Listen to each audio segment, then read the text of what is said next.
오늘은 교회 정치 5번째 시간입니다. 오늘을 마지막으로 이 종교개혁 시대를 마치고 다음 주부터는 현재 우리 장로교, 지금 우리가 신앙생활을 하고 있는 이 장로교에 대해서 살펴보려고 합니다. 그래서 오늘을 마지막으로 이 종교개혁 시대를 마무리한다, 이렇게 한번 생각하시면 되겠습니다. 오늘은 협력하여 하나님께 영광을 이라는 주제로 계속해서 칼뱅의 교회 정치에 대해 살펴보겠습니다. 지난주에는 우리가 칼뱅의 예배개혁을 살펴보았습니다. 칼뱅의 예배개혁을 한마디로 표현하면 말씀 중심으로 은혜 받는 예배라고 할 수 있습니다. 칼뱅은 아주 철저하게 말씀으로만, 딴 거 다 빼버리고 말씀으로만 은혜 받는 예배로 이 예배를 개혁했습니다. 자, 복습을 조금 해보면 가톨릭의 예배는 보는 예배입니다. 보는 예배. 사제가 이 청중을 바라보는 게 아니라 뒤에 있는 제단을 바라보면서 예배를 집례했고, 찬양, 기도, 성경 봉독, 이것은 모두 라틴어로 합니다. 그리고 이 설교, 강론이라고 하죠. 설교는 아예 생략해버리거나 아주 짧게 했고, 설교보다 성찬을, 이 성도들은 참여하지도 못하는 성찬을 가장 중요하게 여겼습니다. 그래서 가톨릭 예배에서 성도들은 하나님께 예배드리는 예배자라기보다는 앞에서 행해지는 예배 의식을 보는 관객과 같았습니다. 자, 루터는 이러한 보는 예배를 듣는 예배로 개혁했습니다. 설교의 중요성을 강조했고, 라틴어가 아니라 모국어로, 이 루터의 경우에는 독일어로 사용하여 찬양, 기도, 성경 봉독에 성도들을 모두 참여하게 했습니다. 그래서 루터의 개혁을 통해 이 보는 예배였던 가톨릭 예배가 듣는 예배로 이렇게 개혁이 되었습니다. 칼뱅은 여기서 더 나아가 말씀으로만 은혜 받는 예배로 예배를 개혁했습니다. 오직 말씀으로만 은혜 받을 수 있도록, 그러니까 말씀에만 집중하도록 이 교회 안에 있는 기물, 의상, 성상 다 제거해 버렸습니다. 그리고 악기까지, 우리 찬양할 때 사용하던 오르간 이런 악기도 제거했고, 찬양은 오직 말씀으로 된 찬양, 시편 찬양만을 찬양하게 했습니다. 그리고 설교자도 이런 거 PPT 물론 그때는 없었지만 이런 화면 같은 거 사용하지 못하게 하고, 손짓 이런 거 못하게 하고, 이렇게 딱 부종 자세로 설교하되 최대한 길게 설교하도록 했습니다. 이렇게 말씀 중심으로 예배를 개혁한 이 칼빈의 개혁을 현재 이 말씀이 아니라 화려함, 감성 이런 데 치우친 현대 교회가 참 기억하고 본받아야 되지 않을까, 그렇게 생각합니다. 자, 이제 오늘은 본격적으로 칼뱅이 교회를 어떻게 조직했고 또 어떻게 운영했는지 칼뱅의 교회 정치에 대해서 본격적으로 살펴보려고 합니다. 칼뱅의 교회 정치란 한마디로 내 직분과 내 기관이다, 이렇게 설명할 수 있습니다. 칼뱅은 교회의 목사, 교사, 장로, 집사라는 4가지 직분, 그리고 목사회, 아카데미, 치리회, 종합구빈원, 이러한 4가지 기관, 이 4 직분과 4 기관을 중심으로 교회를 운영해서 하나님께 효과적으로 영광을 돌릴 수 있다, 이렇게 보았습니다. 자, 먼저 직분, 오늘은 직분을 중심으로 살펴볼 겁니다. 직분을 중심으로 저 기관까지 살펴볼 건데요. 가톨릭과 루터교, 그러니까 가톨릭과 이 루터 교회는 직분이 이제 평신도 직분이 없었습니다. 평신도 직분만 있고 성직자, 말씀 전하는 직분만 있었습니다. 가톨릭은 이 직분이 교황, 주교, 사제, 부제 이렇게 철저하게 계급이 나눠져 있었습니다. 저 주교 안에 추기경 대주교 이런 것도 들어가 있는 겁니다. 그래서 교황이 제일 높고 그 다음 주교고 그 다음 사제고 그 다음 부제다. 이렇게 여러 가지 성직자의 직분만 있고 평신도 직분이 없었고 이 루터교도 저런 계급은 철폐했습니다. 이 성도는 만인 제사장의 원리에 의해서 모두가 동등하다. 이렇게 계급은 철폐하되 설교와 성례를 또 아무나 시킬 수는 없으니까 누구나 할 수 있지만 그래도 검증된 사람이 해야 하니까 설교와 성례를 담당하도록 목사 직분이 필요하다고 주장했습니다. 그리고 목사를 관리하기 위해서 목사들의 목사, 감독을 두었습니다. 그래서 루터교회는 저렇게 감독과 목사 이렇게 두 직분이 있습니다. 그러니까 둘 다 성직, 말씀을 담당하는 직분은 있되 평신도 직분은 없다는 것입니다. 자, 그런데 칼뱅은 교회가 효과적으로 하나님께 영광을 돌리는 사명을 감당하기 위해서는 성직자, 그러니까 말씀을 담당하는 직분뿐 아니라 그 외의 것을 담당하는 평신도 직분도 필요하다. 이렇게 보았습니다. 자, 칼뱅의 이러한 주장은 바로 성경에 그 근거가 있습니다. 자, 우리 사도행전 6장 2절부터 4절. 자, 사도행전 6장 2절부터 4절 말씀 우리 함께 읽겠습니다. 12 사도가 모든 제자를 불러 이르되 우리가 하나님의 말씀을 제쳐놓고 접대를 일삼는 것이 마땅하지 아니하니 형제들아 너희 가운데서 성령과 지혜가 충만하여 칭찬받는 사람 7을 택하라. 우리가 이 일을 그들에게 맡기고 우리는 오로지 기도하는 일과 말씀 사역에 힘쓰리라 하니. 아멘. 자, 초대교회 안에 문제가 한번 있었습니다. 어떤 문제였냐면 교회에서 어려운 과부들을 구제하는데 이 히브리파 과부들은 구제를 해주고 헬라파 과부들은 구제 명단에서 빠지는 이 사고가 일어나는 것입니다. 그러니까 헬라파 유대인들이 서운해했어요. 저 히브리파 유대인들은 자기들끼리만 챙기고 우리는 소외시킨다. 그러면서 헬라파 유대인들이 서운해했습니다. 그런데 이 12 사도들이 제자들, 이 모든 이 제자들을 다 모아놓고 뭐라고 말했냐? 하나님의 말씀을 제쳐놓고 접대를 일삼는 것이 마땅하지 아니하다. 그러니까 자신들의 사역, 저기 4절에 기도하는 일과 말씀 사역, 기도하고 설교하는 이 사역이 있는데 다른 일 때문에 이 말씀을, 시간을 빼앗겨서는 안 된다는 것입니다. 저는 우리 성동교회에 와서 정말 너무 감사한 일이 이 성동교회에 와서 드디어 제가 말씀과 기도에 힘쓰는 목사가 되었다는 것입니다. 이게 다 그런 건 아닌데 이 한국교회에서 부목사는 말씀과 기도에 시간을 쓸 수가 없어요. 왜냐하면 부목사는 이제 신방하고 교회 행사하고 그리고 잡일이 엄청 많아요. 잡일 이런저런 잡일이 엄청 많아서 너무 바쁘니까 정작 가장 중요한 말씀 보고 설교 준비하고 기도하는 일 이것을 할 시간이 아예 없다는 것입니다.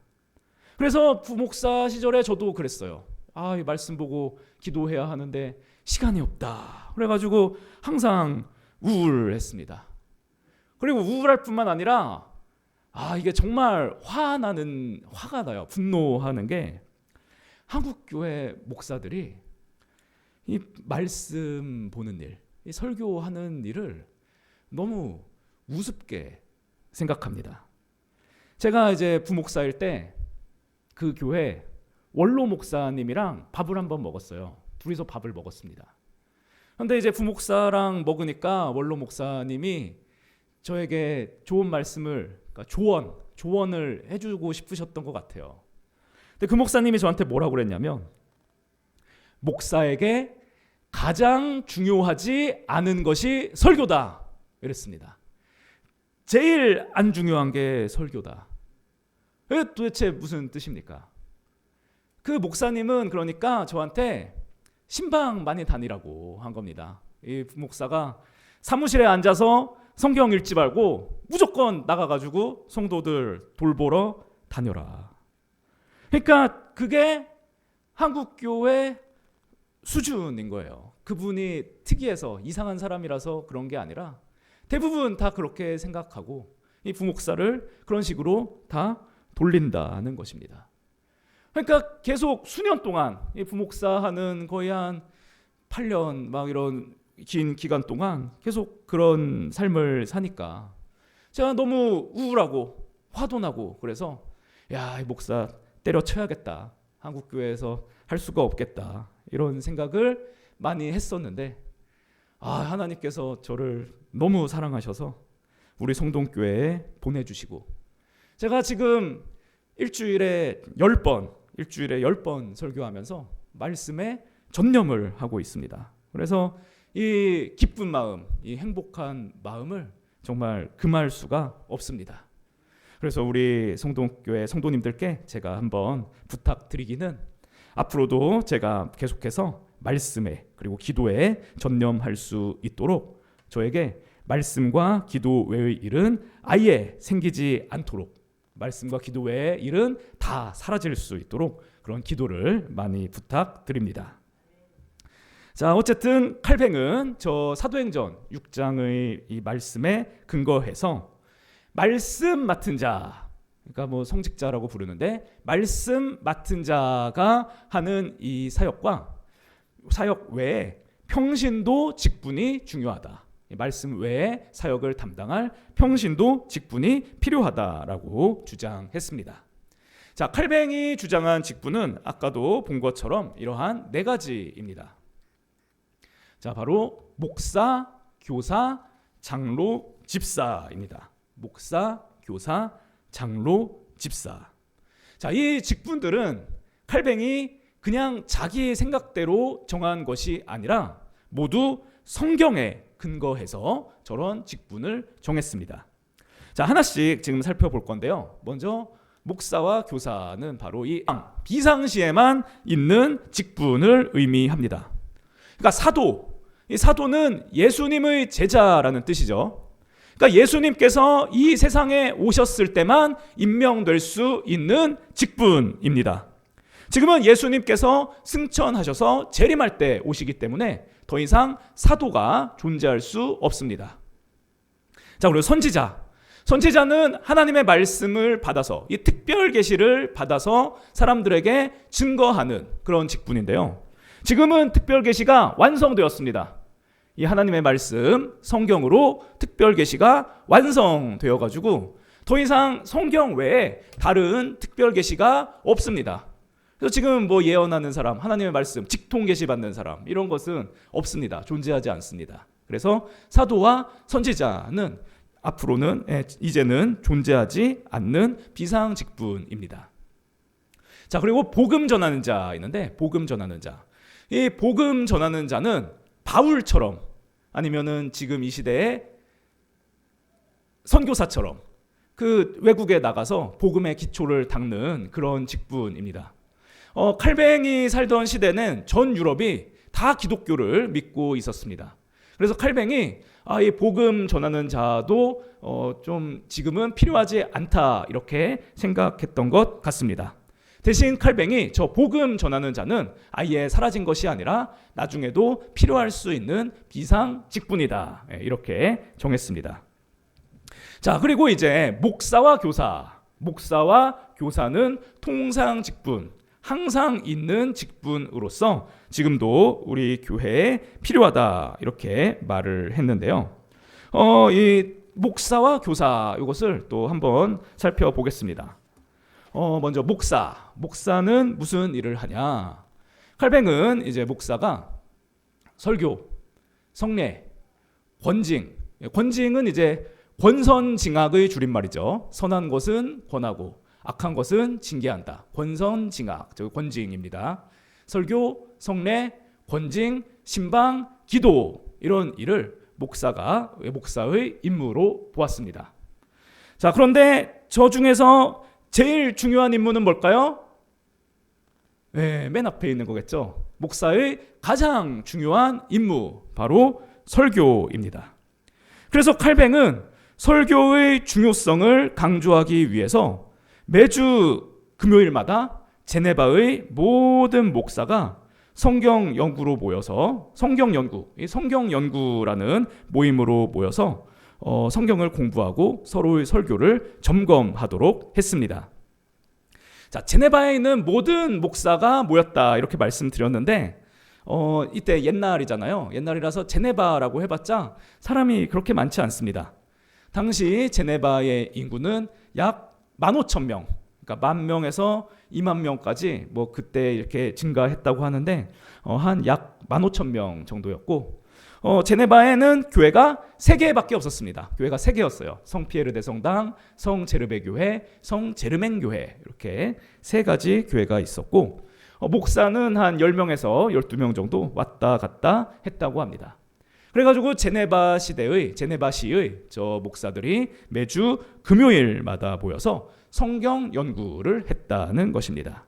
이 성경 연구가 프랑스어로 콩그레가시옹이라고 하는데, 콩그레가시옹, 이것으로 이제 모든 목사들이 금요일 날 모여서 돌아가면서 설교를 발표하는 거예요. 돌아가면서 본문을 주면 먼저 이 사람이 설교를 발표하고, 듣는 사람들이 설교에 잘못된 점이 있으면 지적하고, 또 그 다음 사람이 설교를 발표하고, 다른 나머지 사람들이 설교를 지적하고, 이런 식으로 이 성경 연구를 진행했습니다.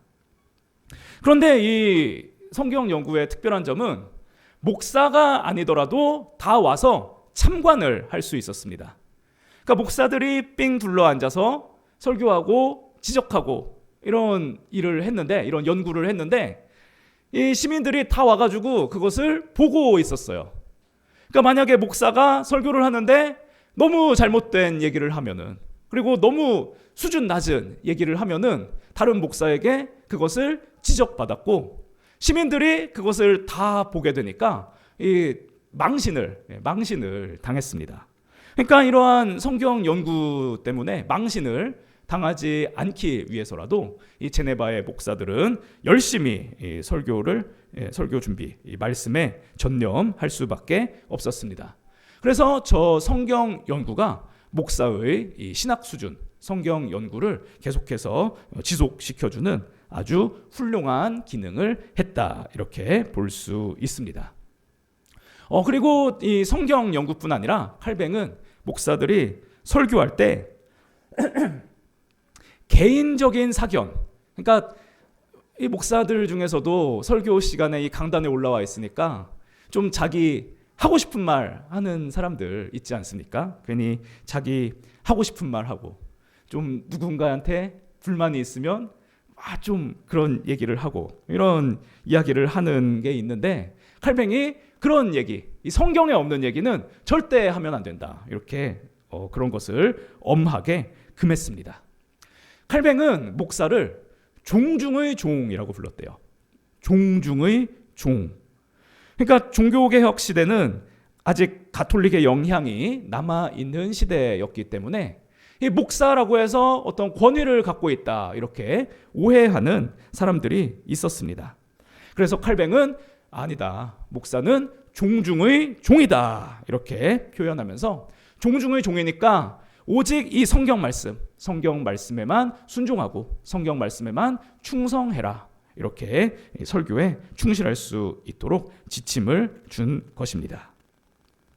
자, 그리고 다음으로 이제 교사, 목사 말고 또 교사에 대해서 살펴보겠습니다. 자, 여기서 이 교사란 주일학교 교사 이런 게 아니고, 뭐 유치부 교사, 유초등부 교사 이런 거 아니고, 신학교의 교수를 의미합니다. 신학교의 교수. 제네바시에는 제네바 아카데미라는 학교가 있었고, 제네바 아카데미 밑에는 사립학교 여러 개와 공립학교 1개가 있었습니다. 그리고 이 공립학교 안에서 신학을 가르쳤어요. 공립학교에서 신학을 가르쳤습니다. 그래서 이 신학을 가르치는 4명의 교수, 그러니까 교사가 있었는데 그 중에 칼뱅도 포함되고 베자, 슈발리에, 베로아르 이러한 이 신학을 가르치는, 그러니까 목사를 양성하는 이런 교사가 있었습니다. 자, 저 교사 4명은 모두 교사면서 동시에 목사였어요. 그래서 이 교사는 다 목사라서 어떻게 보면은 목사 안에 교사가 있다 이렇게 여겨도 될 수 있습니다. 실질적으로는 목사 안에 교사가 있는 모양입니다. 하지만 칼뱅은 그럼에도 불구하고 목사와 교사를 구분해서 이 직분을 4가지로 두었습니다. 왜냐하면 그만큼 목회자를 양성하는 역할이 중요했기 때문에, 이 목사가 될 신학생들을 가르치는 일이 그만큼 중요했기 때문에 이 교사를 따로 분류해서 4가지 직분을 둔 것입니다.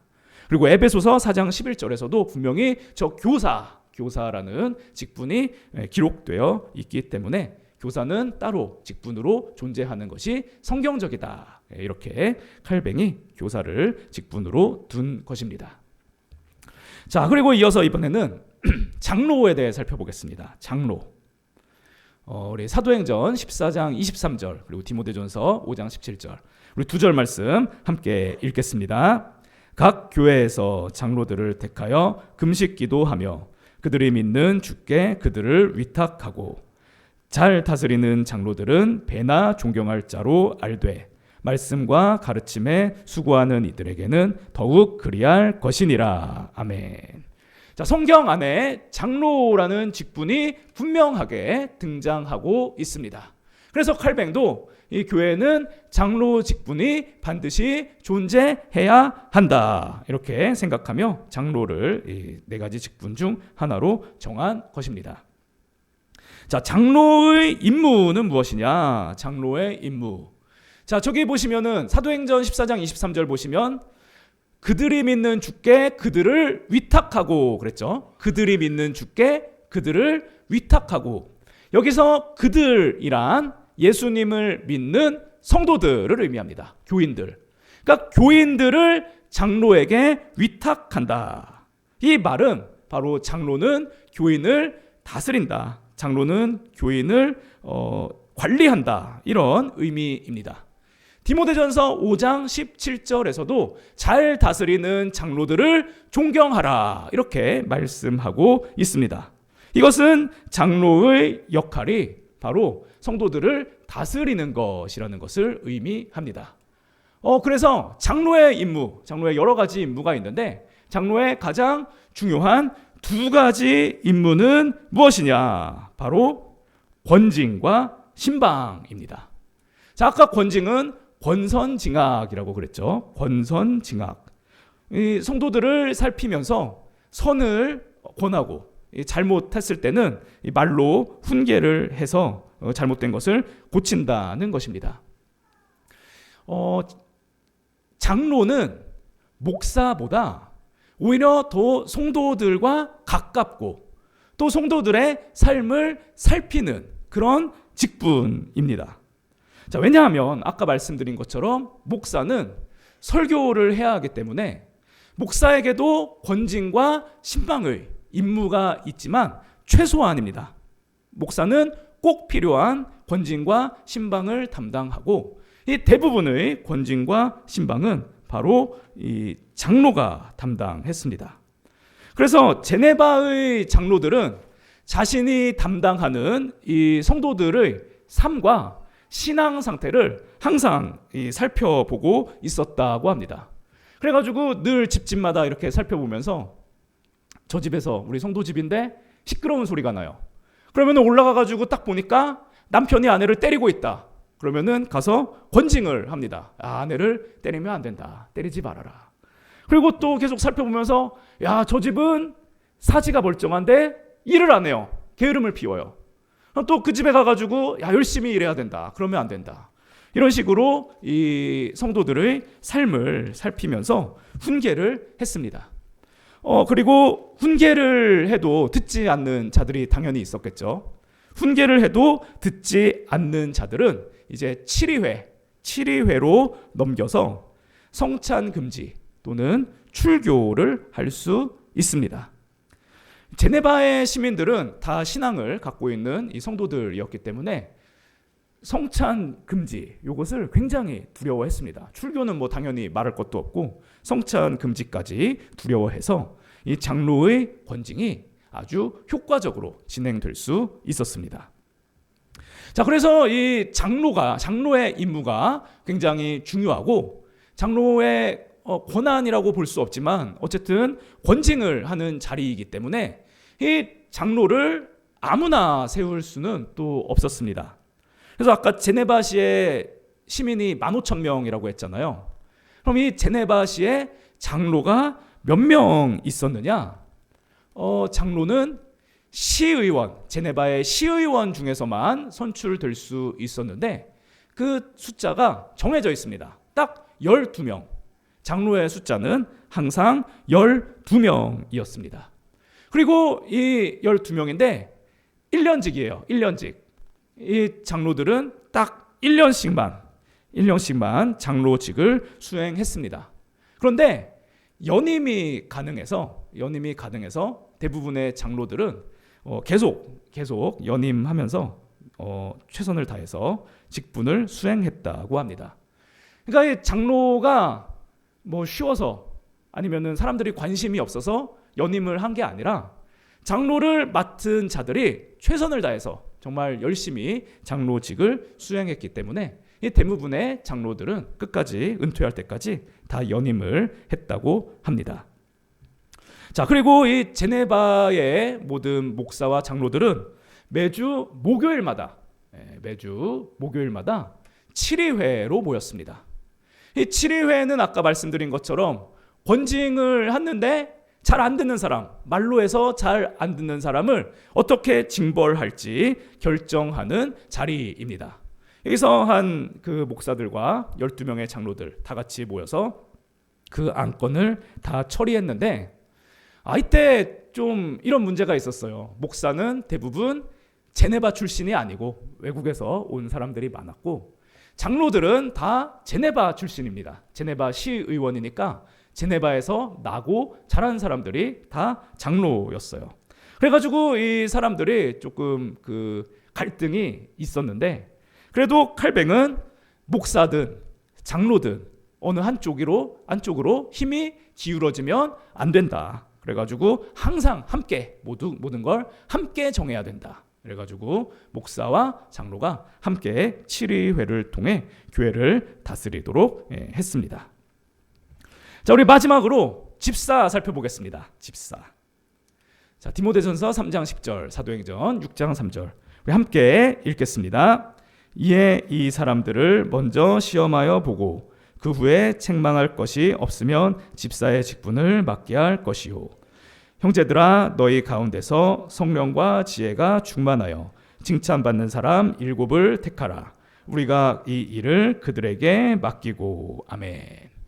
자, 성경을 보면 장로처럼 이 집사라는 직분이 분명히 존재했습니다. 그래서 칼뱅도 집사의 직분을 두었는데요. 이 집사는 어떻게 생겼느냐? 아까 말씀드린 것처럼 이 사도들이 말씀과 기도에 집중하기 위해서 구제하는 일을 담당할 평신도를 선출했습니다. 이것이 바로 집사 직분의 유래입니다. 칼뱅도 이러한 사도행전의 내용을 근거로 집사 직분을 세우고 집사들에게 헌금을 다 관리하고 사용하는 일을 맡겼습니다. 이 집사는 제네바시에서 종합구빈원이라는 곳이 있었어요. 종합구빈원이라는 지금으로 치면 복지센터 같은 곳이에요. 복지센터. 아주 크게 제네바 종합구빈원을 지어서 그곳을 바로 집사가 관리하도록 했습니다. 이 종합구빈원에는 병자, 노인, 고아 등이 있어서 이 사람을 돌보는 일을 했고 또 종합구빈원 안에 있지 않다고 할지라도 빈민들이 있습니다. 어려운 사람들. 이 집사들이 그러한 사람들을 잘 관리하면서 그 사람들을 구제하는 그런 역할을 했습니다. 집사는 한 대여섯 명 정도가 있었는데 이 집사도 장로처럼 1년직이에요. 1년직. 그런데 이것도 역시 연임이 가능해서 대부분의 집사들이 계속해서 연임했다고 합니다. 아까 말씀드렸던 장로처럼 사람들이 집사 집에 관심 없어서 그냥 떠맡은 게 아니라 집사 직분을 너무 열심히 해서 이 집사 직분을 아주 잘 해서 이 집사 직분을 계속 할 수 있었다고 합니다. 이 집사 직분을 제네바시에서 얼마나 잘 맡아서 했냐면은 유럽에 이런 소문이 났어요. 제네바에는 밥 굽는 사람이 한 명도 없다. 제네바에는 밥 굽는 사람이 한 명도 없다. 이런 소문이 날 정도로 이 집사들이 구제 사역을 아주 성실하게 잘 수행했다고 합니다. 자, 그래서 오늘은 여기까지 살펴보아서 우리 칼뱅의 교회 정치에 대해 보았습니다. 칼뱅은 성경을 근거로 목사, 교사, 장로, 집사라는 네 가지 직분을 세웠고 또 이 모든 직분자들이 최선을 다해 제네바를 거룩한 도시로 만드는 데 이바지했습니다. 이 말씀 중심이라는 칼뱅의 가르침 안에서 이 맡은 직분에 최선을 다하여 협력하여 선을 이룬 이 직분자들을 생각하며 우리 성동교회 모든 성도님들께서도 맡은 직분에 충실하고 또 다른 직분자들을 잘 섬기는 그런 복된 교회 생활 하시기를 우리 주님의 이름으로 축원드립니다.